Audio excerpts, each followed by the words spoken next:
Railway प्रशासन हम सभी में रेलवे का जो बुक है ना प्लेटफॉर्म पे उसको हम सॉल्व कर रहे हैं। ठीक है, पिछली वीडियो में 315 नंबर के क्वेश्चन तक हल किया था। इसमें क्या करेंगे 316 से कवर करेंगे और यह वीडियो आपके लिए थोड़ा सा हेल्पफुल लगे तो अपने दोस्तों में शेयर कीजिएगा।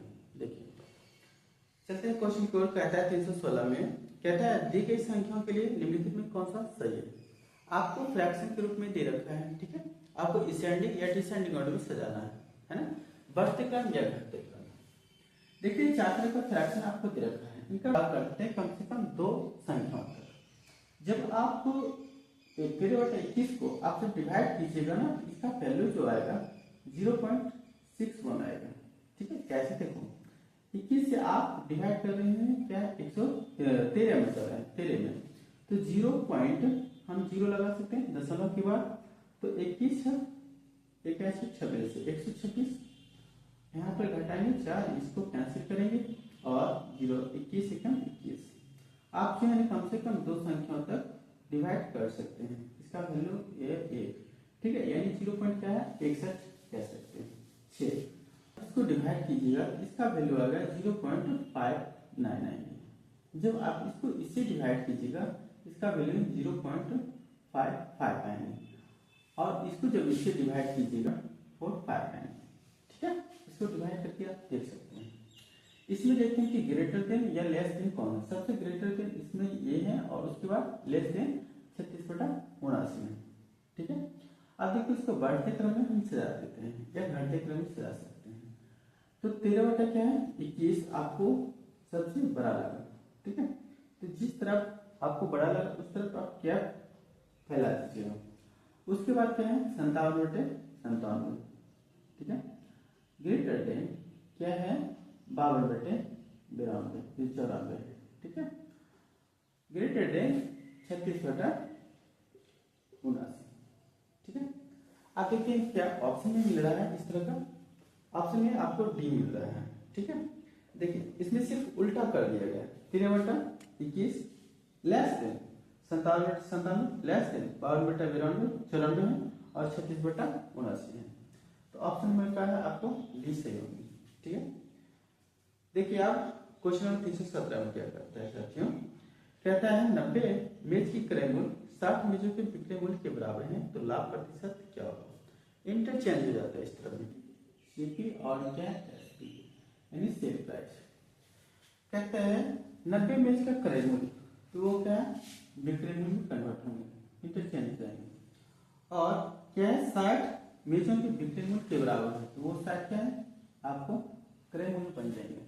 तो लाभ प्रतिशत क्या होगा, लाभ प्रतिशत आपको फाइंड करना है। लाभ प्रतिशत, लाभ कितने 60 में यानी 60 में खरीदे और 90 रुपए में, इसका मतलब क्या है 30 रुपए का लाभ होगा। किस पे होगा तो क्रय मूल्य पे नहीं होता है। लाभ या हानि जब भी होगा तो आपको सी पे यानी कॉस्ट प्राइस पर होगा। प्रतिशत मिलाने के लिए क्या 100 से मल्टीप्लाई कीजिएगा, इसको काटिए कितने कटेगा 30 दूनी 60 और इसको जब कैंसिल कीजिएगा तो 50 दूनी 100। इसका मतलब है क्या 50% का क्या है मेरा मुनाफा हो गया। ठीक है, अब देखो साथियों 318 क्वेश्चन में क्या कहता है। कह रहा है त्रिभुज एबीसी तथा त्रिभुज डीईएफ समरूप त्रिभुज। ठीक है, समरूप त्रिभुज है जिसमें बीसी बराबर 4 सेंटीमीटर दे रखा है, ईएफ 7 सेंटीमीटर दे रखा है, एबीसी का क्षेत्रफल दे रखा है 144 सेंटीमीटर है ना वर्ग में दे रखा। डीईएफ का क्षेत्रफल हमें फाइंड करना है जो कि समरूप है। 318 है ना, ए बी सी समरूप त्रिभुज है ना, ये समरूप का साइन है। त्रिभुज क्या है फिर क्या है डीईएफ है, आपको डीईएफ दे रखा है, दोनों समरूप हैं। फिर क्या है आर्क क्या दे रखा है, ईएफ आपको 7 सेंटीमीटर दे रखा है, ईएफ 7 सेंटीमीटर दे रखा है, बीसी 4 सेंटीमीटर। देखिए बीसी 4 सेंटीमीटर दे रखा है और ईएफ आपको 7 सेंटीमीटर दे रखा है। ठीक है, और एबीसी का क्षेत्रफल भी आपको प्राप्त है। एबीसी का क्षेत्रफल 144 सेंटीमीटर स्क्वायर में दे रखा है। ठीक है, आप क्या है डीएफ का क्षेत्रफल हमें फाइंड करना है। तो आप जानते हैं किसी त्रिभुज के समरूप यदि जो है उसके संगत भुजाओं उसका जो क्षेत्रफल होता है उसके संगत भुजाओं के वर्ग के योग के बराबर होता है। इसका मतलब है कि एरिया ऑफ त्रिभुज एबीसी बटे क्या है त्रिभुज एरिया ऑफ त्रिभुज DEF, ठीक है, बराबर क्या होगा BC का स्क्वायर है ना, BC का स्क्वायर बटे EF का स्क्वायर, ठीक है। आपको दे रखा है त्रिभुज ABC का एरिया दे रखा है ना 144 सेंटीमीटर स्क्वायर में दे रखा है बटे त्रिभुज एरिया ऑफ क्या है त्रिभुज DEF है ना इक्वल BC का स्क्वायर, मतलब 4 का स्क्वायर कीजिएगा ना तो 4 चौके 16 है, 4 चौके ये 7 सके 7 में 7 7 49, आप काटिए इसको कितने बटेगा 16 नंबर 144 से आप क्रॉस मल्टीप्लाई कर देते हैं, यानी 49 को 9 करेंगे और ये जो है एक नहीं पूछा तो क्या एक है, तो एरिया हमें फाइंड हो जाएगा, एरिया ऑफ त्रिभुज DEF का वैल्यू हो जाएगा 9 गुना क्या है 44, तो 9 में 81 एक कैरी 8 और 9 चौक 36, 36 प्लस 8 कितना होगा 44, यानी 441 सेंटीमीटर क्या है हमें स्क्वायर प्राप्त होगा, त्रिभुज DEF का वैल्यू हो गया, ठीक है, यानी हम कह सकते हैं ऑप्शन नंबर C प्राप्त हो गया। देखिए अब क्वेश्चन नंबर 319 में देखिए कहता है कहता है यदि दो संख्याओं की संख्या अपने अंकों के योग के 4 गुनी है, ठीक है, यदि संख्या में 27 जोड़ दिया जाए तो यह अपने अंकों के योग के साथ गुनी हो जाते हैं, तो यह संख्या या दो अंकों की संख्या क्या होगा। देखिए इसको हम जो है बाय ऑप्शन से बनाएंगे, क्या है ऑप्शन आपको देखो, कहता है दो अंकों की संख्या अंकों के योग की 4 गुनी है, अंकों के योग की 4 गुनी, इन दोनों के योग की 4 गुनी है, यानी ये क्या है 24 है और इन दोनों को योग करेंगे कितना होगा 6 गुने 4 6 6 24, ये तो सही है, ठीक है, लेकिन आप कहता है यदि कहता है 27 जोड़ दिया जाए तो ये अंकों की 7 गुनी हो जाती है, ठीक है, 7 गुनी अंकों योग की 7 गुनी हो जाती है, इन दोनों में 27 जोड़ती है, तो 27 जोड़ने पर कितना एक यहाँ पे क्या होगा 5 यानी 51, क्या अंकों के जोड़ने पर जो 6 आया है क्या इसके 7 गुनी है, नहीं है ना, तो ऑप्शन नंबर ए भी में गलत हो गया। बी को देखते हैं क्या, आप देखिए बी को फाइंड कर देते हैं, क्या इसका वैल्यू आएगा 12 है ना, इन दोनों को जोड़ते हैं कितना 3, इनका 4 गुना करते हैं तो 4 3 12, ये तो सही है, लेकिन क्या आप 12 इसमें 27 जोड़ दिया जाता है तो कितना होगा 9 ये 3, क्या इससे 7 गुनी है, नहीं है ना, 7 गुनी नहीं, ये भी खत्म। 48 को देखते हैं, इन दोनों का योग कितना 12 को 4 से गुना कीजिएगा 5 48, ठीक है, लेकिन क्या आप 12 इसमें 27 जोड़ देते हैं तो कितना 8 7 15 5 कैरी 1 और ये 6 1 7 ये भी 75, क्या ये जो होता है इससे 7 गुनी है, नहीं है, अब इसको देख लेते हैं क्या है 36 है ना 36, इन दोनों को जोड़ते हैं 9 गुने 4 9 चौक 36, ये तो सही है, लेकिन क्या इसमें देखते हैं 27 जोड़ के क्या है 6 ये 13 हो गया ना, 13 इन 2 5 6 9, ये जो योग है इसके 7 गुनी है ना, ठीक है, इसका मतलब क्या है ऑप्शन नंबर है देखिए सर 320 में क्या है दो तरह के, एक 12 मीटर का खंभा है एक 17 मीटर का खंभा है, ठीक है, इनके बीच की दूरी कितना है तो 12 मीटर का है, ठीक है, इनके बीच की दूरी 12 मीटर है, ठीक है, और एक खंभा है ये 12 मीटर का है,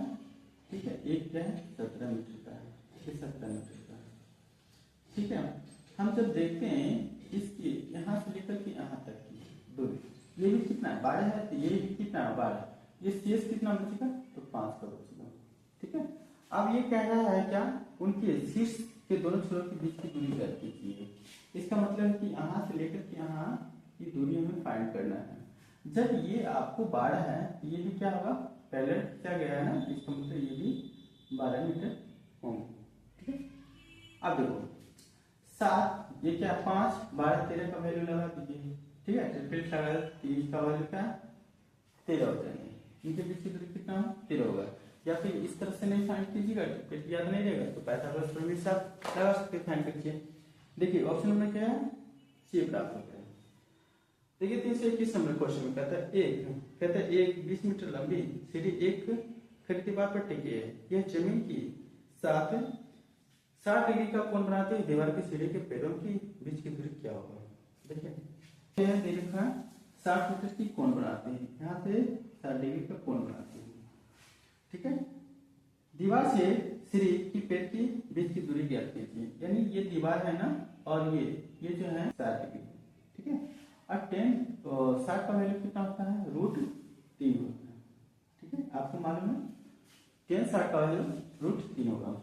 आप टेन टावर जानते हैं, पी बटे क्या होता है, बी होता है, मतलब √3/1। यानी पी का वैल्यू, यानी यहाँ परपेंडिकुलर देखते हैं, पी वैल्यू क्या है, √3 है, और बी क्या है मेरा 1 का। तो पाइथागोरस प्रमेय जब हम इसमें लागू करेंगे तो कितना होगा, इसका वैल्यू कितना, 2, ठीक है, इसका वैल्यू 2 आ जाएंगे। तो इसकी तुलना जो है ना आप 20 से कीजिए, इसका मतलब क्या, 10 गुना हो जाएंगे, ठीक है। तो ये भी कितना होगा, 10 गुना। यानी हम कह रहे हैं बेस, ये तो मेरा बेस हो गया ना, बेस मेरा कितना 10 मीटर होगा। यानी ये जो दीवार है, ठीक है, और इसकी जो सीढ़ी का जो पैर के है ना दूरी, उसके डिस्टेंस कितना होगा, 10 मीटर हो जाएंगे। यानी ऑप्शन में और ए प्राप्त हो गया।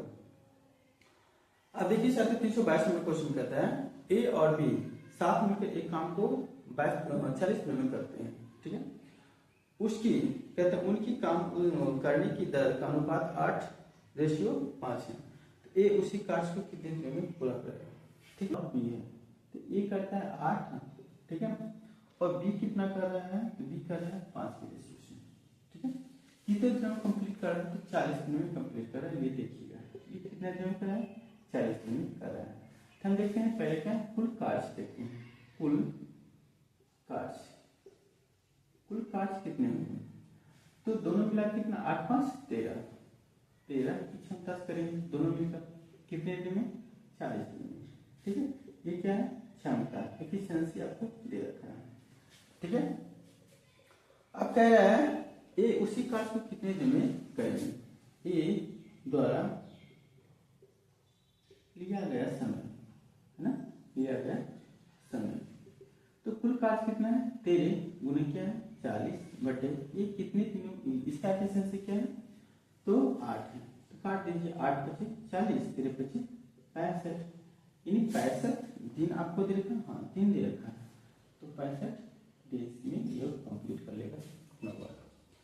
आगे की शर्त 323 में क्या कर रहा है, कहता है 72 74 75 76 75 74 73 72, देख रहे हैं ना, 71 77 का बहुलक क्या होगा, है इसको कहते हैं जो डाटा में है ना अधिक मरतबा रिपीटेड संख्या हुआ है, ठीक है। इसे 72 क्योंकि 75 की संख्या क्या है, रिपीट की संख्या आपको ज्यादा हो रहा है, 323 है ना, 323 बहुलक कितना हो जाए, बहुलक आपको 75 हो जाएगा, ठीक है, क्योंकि इसका रिपीट जो है 3 मरतबा किया गया है, ठीक है, बहुत मरतबा है। यानी डाटा में जो अधिक मरतबा आता हो उसको बहुलक कहते हैं। 324 में कहता है एक निश्चित धनराशि साधारण ब्याज की एक निश्चित दर से 6 वर्षों के लिए निवेश किया गया। कितने वर्षों के, 6 वर्षों के लिए किया गया। यदि 3% अधिक दर पर निवेश की गई होती तो 9 रुपये अधिक प्राप्त होता, तो मूलधन क्या होगा, ठीक है तुम्हें, ठीक है। टोटल ऐसा ही कितना होगा 6 वर्ष के लिए, तो आपको क्या बोले 80% होता है, 80%, ठीक है। इसका मतलब आर कितना है, तो आर आपको 3% ले रहा है, 6 माह के लिए, 6 वर्ष के लिए लेगा, 6 गुना 18% के लेगा, टोटल क्या है ऐसा है। इसका मतलब हम प्रिंसिपल हमें फाइंड करने लिए, प्रिंसिपल फाइंड करने के लिए कह रहे हैं, तो 900 बटे कितना 18 और गुणे क्या है 100 कर देंगे, क्योंकि अपने आप में कितना होता है, कोई भी चीज धन होता है ना अपने आप में 100% होता है। धन कीजिए, वस्तु कीजिए, कुछ भी कीजिए, अपने आप में क्या होता है 100% होता है। तो धन क्या प्रिंसिपल भी 100% होगा, 18 बचे 90, एक जीरो और बैठा दीजिए, इसका मतलब 50 पे 2 जीरो, यानी 5000 क्या प्रिंसिपल में फाइंड हो गया, ठीक है। नेक्स्ट देख लेते हैं क्या, 25 23 26 29 31 39 11 का माध्यिका क्या होगा। तो माध्यिका उसे कहते हैं, ठीक है, जो आंकड़ा है ना उसके बीच वाली संख्या को माध्यिका कहते हैं। जैसे इसमें कितने हैं देख लो, कहते हैं 325 है ना, 325 नंबर क्वेश्चन, डाटा दे का 25 है ना, 23 यहाँ पे देखते हैं 11, फिर है 23 25, फिर क्या 23 25 और 26 29, ठीक है, 29 31 31 और 39, ठीक है। 1 2 3 4 5 6 7, तो 3 इस तरफ से हटा देते हैं, 3 को इस तरफ से हटा देते हैं, बीच वाला क्या मेरा माध्यिका फाइंड हो जाता है। ठीक है, ये क्या है, माध्यिका हमें फाइंड हो जाता है। ठीक है, इन ऑप्शन में बी प्राप्त हो गया। नेक्स्ट देते हैं 326 में, कहता है अर्धवार्षिक रूप से चक्रवृद्धि ब्याज 80,000 रुपये 2 वर्षों में 2 वर्ष के बाद 20% वार्षिक दर से कितने रुपये हो जाएंगे, ये हमें फाइंड करना पड़ेगा। देखिए अर्धवार्षिक कहने का मतलब क्या, छमाही कह सकते हैं, अर्धवार्षिक को छमाही भी कह सकते हैं हम लोग। इसका मतलब है 2 वर्ष में कितना, तो जब इस तरह छमाही जब लेगा ना तो रेट क्या हो जाता है, आधा हो जाता है, और टाइम क्या होता है, दुगना हो जाता है, क्योंकि एक साल में 2 मरतबा क्या है, ब्याज संयोजित की जाएगी। टाइम कितना है, 2 वर्ष। इसका मतलब 1 वर्ष में 2 मरतबा आएगा ब्याज लेने के लिए, इसका मतलब 2 गुना कर देते हैं। ठीक है, यानी 4 मरतबा क्या है, ब्याज संयोजित करेगा। और दर आपको क्या है, दर आपको दे रखा है 20%, इसको आधा करेंगे कितना, 10%। ठीक है, अब जब भी आपको 10% रेट से आए चक्रवृद्धि ब्याज फाइंड करने के, तो 1 वर्ष के लिए क्या होगा ब्याज, तो 1 वर्ष के लिए आपको क्या है 10% क्यों होगा, क्योंकि आप जानते हैं साधारण ब्याज या चक्रवृद्धि ब्याज 1 वर्ष के लिए समान होते हैं। 2 वर्ष के लिए चक्रवृद्धि ब्याज कितना होगा, जब 10% रेट हो कितना 30% होगा। ठीक है, और 3 वर्षों के लिए कितना होगा, 3 वर्ष के लिए आपको 33.1% होगी। ठीक है, और वही 4 वर्ष के लिए क्या देगा, तो 4 वर्ष के लिए कितना होगा, तो 46.41 हो जाएगा। ठीक है, 1% हो जाएगा। आप क्या करना है, हमको अमाउंट फाइंड करना है, अमाउंट यानी मिश्र धन आपको फाइंड करना है। ठीक है, तो देखो अपने आप में क्या होता है, कोई भी धन होता है या कोई भी वस्तु होता है अपने आप में 100% होता है। तो है कि 80,000 रुपया जो है ना, 80,000 रुपया उसको हम 100 से तुलना करेंगे। ठीक है, और गुणित अमाउंट जब फाइंड कीजिएगा तो 100 में क्या है, ये जो प्रतिशत है ना, वो CI आपको दे रखा है, वो CI ऐड हो जाएगी। इसका मतलब है क्या, आपको 146.4 आएंगे। इसको जब रिमूव कीजिएगा बटा क्या 100, 2 0 2 0 कैंसिल, 2 0 2 0 इससे कैंसिल हो जाएंगे। इसका मतलब 8 को क्या है 641 से गुणा किया, 8 गुना 1 मतलब 8। ठीक है, 832 के 2 कैरी कितना है 3, 848 3 51 की 1 बाकी 5, 832 32 5 37 के साथ कैरी 3, 8 8 3 11, मतलब इकाई रहे सैकड़ा हजार 10,000 लाख 1,17,000 कितना 1,17,128 आ जाएगी, मेरी क्या है अमाउंट आ जाएगी। ठीक है, यानी कह सकते हो ऑप्शन में क्या होगा, बी प्राप्त होगा साथ में। अब देखिए क्वेश्चन नंबर 327 में क्या है, कहता है 8 के प्रथम 20 गुणजों का औसत क्या होगा। ठीक है, देखिए 20 गुणजों का औसत हमें फाइंड करने के लिए कहा है, इसको हम जो है ना 2 तरीकों से हल करेंगे, जो आपको सुविधा है उसको आप अप्लाई कर सकते हैं। कहता है 8 के प्रथम 20 गुणजों का औसत क्या होगा, क्वेश्चन 327 में देखो 8 के प्रथम गुणज 8, दूसरा गुणज 16, तीसरा गुणज 16, 8 24, इस तरह से आपको ले जाना है कहाँ तक, तो आपको 20 गुणकों यानी 20 8 20 16 यानी 160 हो जाएंगे अंतिम पद है, 20 मरतबा गुणा करना है 8 पर 160। तो देखो इस तरह से जब आपको दे रखा हो और देखो इसमें क्या होता है, साधारणतः मेरा क्या है समान होता है, यानी 8 8 तक ज्ञात में लेते हैं। इस तरह में हम जब औसत ज्ञात करेंगे 2 कर लेते हैं, यानी 8 प्लस कितना 116 160 कितना है 2, इसका मतलब 168 बटे 2 यानी मतलब क्या है 84। ठीक है, सेकंड मेथड देखो, सेकंड मेथड क्या है, मेथड कैसे फाइंड देखा, दूसरा पद तीसरा पद इस तरह से दे रखा है, ये क्या होता है अंतिम पद हो जाता है। ठीक है, क्लास 10 में भी आप पढ़े हुए हैं, तो आपको पहले ऐसे ही फाइंड करना है, सम ऑफ नंबर फाइंड कर लेता है, कैसे होता है n/2 into a plus a, ये लास्ट टर्म होता है। n का वैल्यू क्या है 20 मरतबा हुआ है ना, तो 20 बटे क्या है 2, और पहला पद 8 प्लस कितना a कितना 16 160 है ना, तो इसको जब हम काटे हैं क्या है 10, यानी 10 गुना कितना है 168 है ना यहाँ पर 168, इसका मतलब 1680 में क्या योग हो गया। अब औसत फाइंड करना है, तो औसत फाइंड करने कितनी टर्म है, तो 20 टर्म होंगे, तो औसत बड़ा आप जानते हैं औसत बड़ा क्या होता है सभी संख्याओं का योग बटे सभी संख्याओं की संख्या, इसका मतलब टोटल कितनी संख्या है, जो कितना हो 1680 बटे सब संख्या कितने 20, एक काटा, इसको काटेंगे कितने 84। ठीक, तो इसमें से आप फाइंड कर सकते हैं या तो इसमें से फाइंड करते हैं। सबसे आसान तरीका ये लगा फर्स्ट टर्म और लास्ट टर्म को हम जोड़कर दो से भाग कर देते हैं। ठीक है, आप देखिए कुछ 328 में कहता है कि पहले 1 घंटे में 50 किलोमीटर प्रति घंटा की गति से चलता है और अगले 2 घंटे में 60 किलोमीटर प्रति घंटा की गति से चलता है, पी की औसत गति क्या होगा। ठीक है, देखिए हम पहले क्या करते हैं कि कुल हम जो है ना डिस्टेंस को फाइंड कर लेते हैं कि टोटल डिस्टेंस कितना है। तो देखते हैं कि पहला घंटा में चलता है, पहला घंटा में चलता है क्या है, पहले घंटा 50 किलोमीटर प्रति घंटा से चलता है, 50 से चलता है। इसका मतलब क्या है 50 किलोमीटर चलेगा ना 50 किलोमीटर। और दूसरे घंटे में कितना चलता है, तो दूसरे घंटे में चलता है 2 घंटे में, अगले 2 घंटे में 2 घंटा में चलता है 70 किलोमीटर प्रति घंटा की चाल से, यानी 140 चलेंगे। ठीक है, तो कुल दूरी हम देखते हैं, कुल दूरी कितना होगा 140 प्लस कितना है 50, इसका मतलब 190 है। ठीक है, 1 किलोमीटर दे रखा है।